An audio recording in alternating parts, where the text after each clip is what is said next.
क्या आप सभी को भी लगता है कि 60 दिन में जून 2025 जेआरएफ हो सकता है? क्या आप सभी को लगता है कि अगर अप्रैल मंथ से मैंने पढ़ना स्टार्ट किया है, अप्रैल, मई और जून के कुछ एक आध दिन मेरे पास बचते हैं, उनमें इस बार जून 2025 का जेआरएफ मैं कर सकता हूं? तो ये वीडियो जो है डेफिनेटली आप सभी के लिए होने वाला है।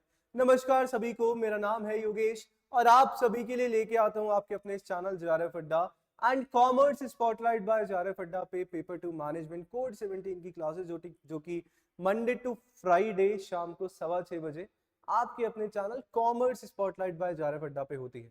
आज के सेशन में बात करने वाले हैं 60 दिन 60 डेज हमारे पास बचे हैं, किस तरीके से तैयारी हमारी होगी, किस तरीके से हम लोग हमारे सिलेबस को कवर करेंगे, क्या स्ट्रैटेजी हमारी होनी चाहिए। डेफिनेटली सेशन को एंड तक जरूर देखिएगा और आप सभी को बेनिफिट मिलने भी वाला है। शुरुआत करते हैं आज अपने सेशन की। क्या सच में 60 दिन हमारे काफी हैं या नहीं है? अब देखो, इस पॉइंट ऑफ टाइम पे ना दो तरीके के स्टूडेंट्स जो है कहीं ना कहीं हमारे पास है। और सर कितने, दो तरीके से कैसे? एक वो स्टूडेंट है जो कहीं ना कहीं सीरियसली जनवरी मंथ से जो है पढ़ रहे हैं, और दूसरी साइड वो हमारे पास स्टूडेंट है जिन्होंने कहीं ना कहीं मार्च अप्रैल में जो है पढ़ना स्टार्ट किया है, या जो अभी सोच रहे हैं कि इस बार का अटेम्प्ट मुझे देना चाहिए। देखो, ये वाले तो स्टूडेंट्स सर सॉर्टेड हैं, इनको पता है कि कब हमें हमारा सिलेबस खत्म करना है, इनको पता है कि कितना हमारा हो गया है, और सिलेबस खत्म होने के बाद रिवीजन करना है, पीवाईक्यू देने हैं, मॉक टेस्ट करने हैं। प्रॉब्लम इन वाले स्टूडेंट्स के साथ है जिन्होंने कहीं ना कहीं अभी सोचा है कि इस बार का एग्जामिनेशन में दूंगा। पर अगेन क्वेश्चन ये आता है, क्या ये सर पॉसिबल है? देखो, पॉसिबल तो है, we will make it possible, क्योंकि अभी हमारे पास 60 से 70 दिन बाकी है। और इन 60 से 70 दिनों में जी जान से और मेहनत करके अगर तैयारी करोगे स्मार्ट तरीके से, तो डेफिनेटली पॉसिबल हो जाएगा। सर हार्ड वर्क तो करना है, पर हार्ड वर्क को स्मार्ट वर्क की गली से हमें लेके जाना है। कैसे? यहां पे आपको तीन चीजें इंपॉर्टेंट हो जाती है फॉलो करनी।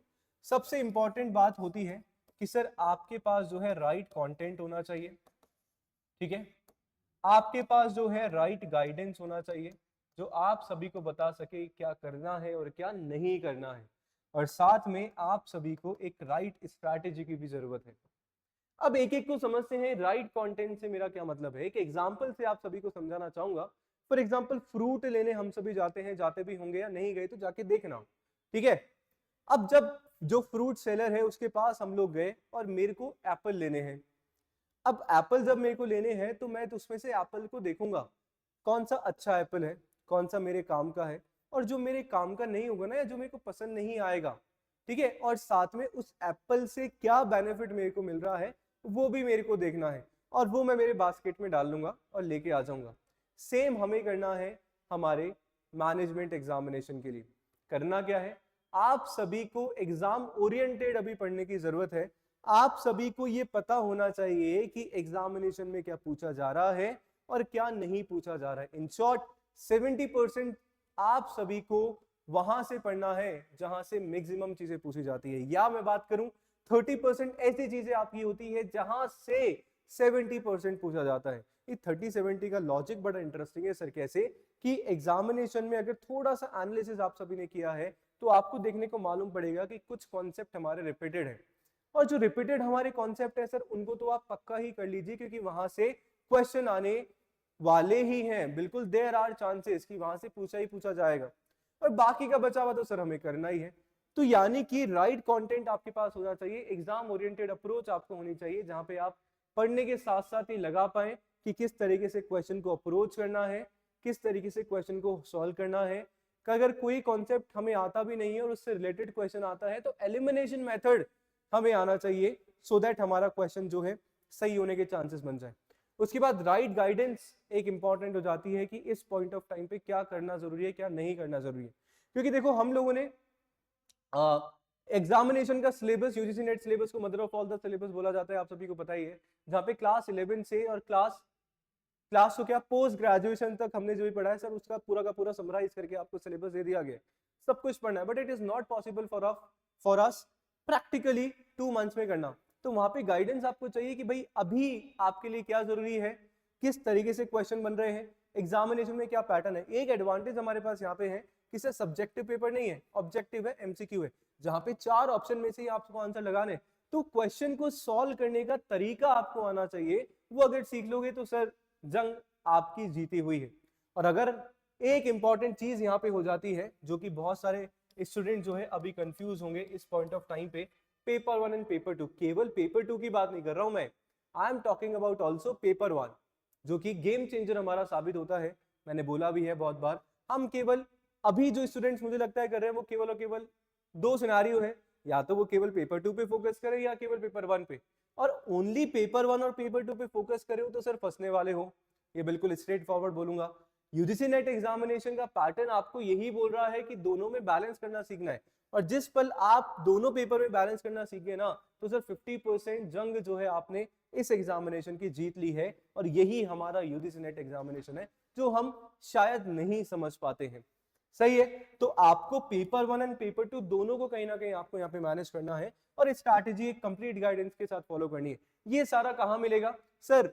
मैं ऑफ कोर्स खुद के बारे में बताऊंगा, मैं मेरे प्रीमियम बैच में इन सारी चीजों को ध्यान में रखते हुए चीजें करवा रहा हूँ, जहाँ पे राइट गाइडेंस, राइट स्ट्रैटेजी और एग्जाम पॉइंट ऑफ व्यू से चीजें करवाई जा रही है, जहाँ पे आलतू फालतू चीजें ना फोकस करके direct up to the mark बात करी जा रही है, जहाँ पे जो आपके एग्जामिनेशन के लिए जरूरी है वो आप सभी को जो है अपने मैनेजमेंट कोड 17 में पढ़ाया जा रहा है, बताया जा रहा है। तो अगर आप सभी जो है जुड़ना चाहते हैं प्रीमियम बैच में और इस 0.8% में आना चाहते हैं जेआरएफ के, 0.8% कैसे? 6.5 लाख स्टूडेंट्स ने एग्जामिनेशन दिया, जिसमें से मात्र 5,174 स्टूडेंट्स का ही जेआरएफ हो पाया। और वो क्यों हो पाया? क्योंकि उनको पता है किस तरीके से मैनेज करना है, क्या हमारे लिए जरूरी है और क्या हमारे लिए जरूरी इस पॉइंट ऑफ टाइम पे नहीं है। तो ये सारी की सारी चीजें जो है मैंने आप सभी को बताई।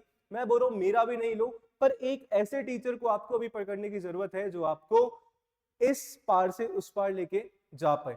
आई होप आप सभी समझ गए होंगे जो मैं कहना चाह रहा हूं। कंटेंट की बात करूं सर, YouTube पे भी क्लासेस ऑलरेडी चल रही हैं आपके अपने इस channel commerce spotlight by JRF Adda पे। मैं आप सभी को दिखा देता हूं, अपना चैनल है जहां पे YouTube पे सर्च करेंगे कॉमर्स स्पॉटलाइट बाय जेआरएफ अड्डा, जहां पे आप सभी को जो है मैनेजमेंट की क्लासेस दिख जाएंगी। और आप जब प्लेलिस्ट देखेंगे तो यू विल फील कि सर एग्जामिनेशन में जो पूछा गया है ना वही कॉन्सेप्ट जो है आधे आधे घंटे की क्लासेस में करवा रहा हूँ, कोई आलतू फालतू चीजें नहीं। बहुत सारे जगह जो है केवल बेवकूफ बनाया जा रहा है, आई नो, बिल्कुल मैं स्ट्रेट फॉरवर्ड बोल सकता हूँ। मुझे पता है कि what we are doing and why we are doing. अगर हमें पता है कि क्यों किया जा रहा है तो मैं ये बिल्कुल बोल सकता हूं कि सर कंटेंट से कभी भी कॉम्प्रोमाइज नहीं किया गया है, ना स्टूडेंट्स को बेवकूफ बनाया जा रहा है। सोशल या मैं बात करूं स्टूडेंट वेलफेयर के लिए प्रॉपरली जो है काम किया जा रहा है। तो यूट्यूब पे भी क्लासेस चल रही है जहाँ पे बहुत सारी मैराथन है, आप सभी जाके जो है विजिट कर सकते हैं।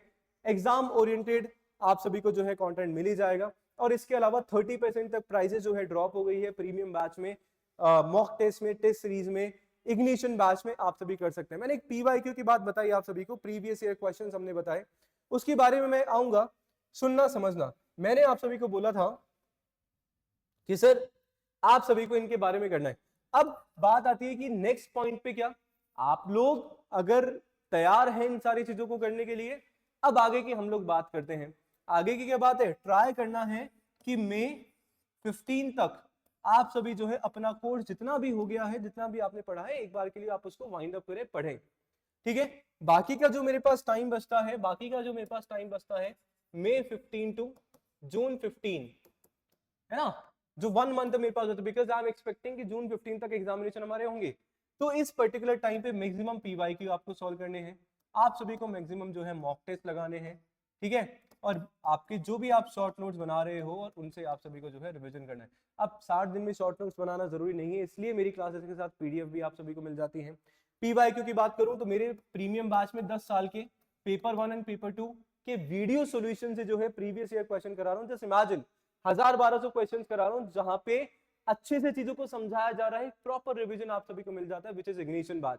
और इसके अलावा मॉक टेस्ट है, 10 फुल लेंथ मॉक टेस्ट, यानी कि 150 क्वेश्चन, यानी कि 1500 क्वेश्चन 10 मॉक में आप सभी को मिल जाते हैं, और एक आपकी अपनी इस जेआरएफ की जर्नी को बढ़िया बनाते हैं। देखो मैं केवल यही बोलूंगा कि अगर आप तैयार हैं मेरे साथ इस जेआरएफ के समंदर में तैरने के लिए, डुबकी नहीं लगाने के लिए बोलूंगा, ना डूबने दूंगा, तैर के जाएंगे अच्छी तरीके से और उस पार डेफिनेटली हम लोग पहुंच जाएंगे। कमेंट जरूर करिएगा, इसके अलावा कुछ भी अगर आपको डाउट है, कुछ भी दिक्कत है, परेशानी है, और साथ में आप सभी जो है जुड़ सकते हैं। JRF अड्डा एप्लीकेशन आप सभी डाउनलोड कर सकते हैं, जहाँ पे डेली फ्री टेस्ट मिल जाता है, फ्री PDF मिल जाती है यूट्यूब क्लासेस की, एवरी संडे को फुल लेंथ मॉक टेस्ट होता है पेपर 1 का, बिल्कुल यू कैन ज्वाइन, और साथ में फ्री काउंसलिंग सेशन जो है हर 15 दिन में आप सभी को मिल जाता है। और इसके साथ में ही आज ही कॉमर्स स्पॉटलाइट बाय JRF अड्डा चैनल को कर सकते हैं सब्सक्राइब। आई होप समझ में आ गया होगा, ठीक है जी। तो कुछ भी डाउट है कमेंट जरूर कर दीजिएगा। मिलते हैं नेक्स्ट सेशन में, यानी कि शाम को 6:15 बजे क्लास में कॉमर्स स्पॉटलाइट बाय JRF अड्डा चैनल पे। शुक्रिया, धन्यवाद।